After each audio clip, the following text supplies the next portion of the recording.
That way, nobody uses explosive e-bike batteries and nobody rides legal motorcycles.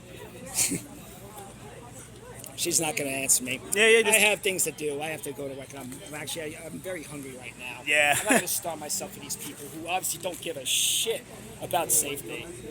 They don't give a shit about public. These people are transportation nihilists. They part of Nihilists. they part of TA, by the way. You know that, right? Oh, of course. Oh, freaking course. They're part of TA. Transportation Alternatives has HC captured every one of these people, officials.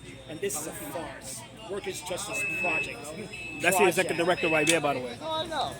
I like how it's a project. It's not an actual movement. It's a project. It's not even a non-profit. Yeah, non-profits. They funded by the third Justice, around the word third second New England, Yeah, Boston-based nonprofits. I remember. Crazy, right? Have a nice day, Councilwoman. Say hi to Brad Lander for me. Tell Brad Lander and his wife to stop exploiting the homeless crisis. Better tell him. City for sale. Remember what happened to those guys in the 80s.